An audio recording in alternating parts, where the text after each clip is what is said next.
Comment monitorer des procédés, caractériser des structures, certifier que celles-ci sont conformes à l'attendu, mais sans les perturber? L'évaluation non destructive couvre le domaine d'activité qui consiste dans l'industrie à examiner un objet dans son volume ou en surface, sans nuire à son intégrité pour une utilisation ultérieure. Les techniques ultrasonores figurent parmi celles les plus couramment utilisées, comme les courants de Foucault, la radiographie, le ressuage. Elles s'appuient sur les principes de propagation d'ondes mécaniques dans les solides et les fluides, de fréquences situées dans le domaine ultrasonore. Plus précisément, il s'agit de produire une vibration dans la pièce à examiner et d'exploiter la réponse physique à cette vibration. Dans certaines configurations, la technique consiste à tracer les échos obtenus par réflexion. Il s'agit littéralement d'échographie. La technique, utilisée depuis longtemps dans le domaine médical, peut également être utilisée pour contrôler des structures, mais aussi caractériser des matériaux ou même écouter des procédés. Je me nomme Mathieu Ducousseau-Gengei et je suis professeur associé à l'ENSAM. Mon activité de recherche est faite au PIM, au sein de l'équipe DISCO. En tant que professeur associé, je suis également expert à Safrantech, le centre de recherche du groupe Safran, en contrôle non destructif. Je suis arrivé au PIM il y a 4 ans, et depuis, nous avons installé 2 dispositifs de mesure ultrasonore, l'un dit par ultrason multi-éléments et l'autre par ultrason laser. Le moyen multi-éléments nous permet de facilement générer tout type d'ondes dans la matière et de réaliser des cartographies en surface et dans le cœur des matériaux.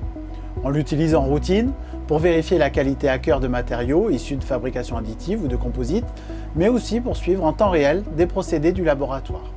Ainsi, par exemple, on a montré récemment que l'on peut avec cet équipement digitaliser la propagation d'une fissure lors d'un essai de fatigue ou imager la zone fondue lors d'un essai de fabrication additive.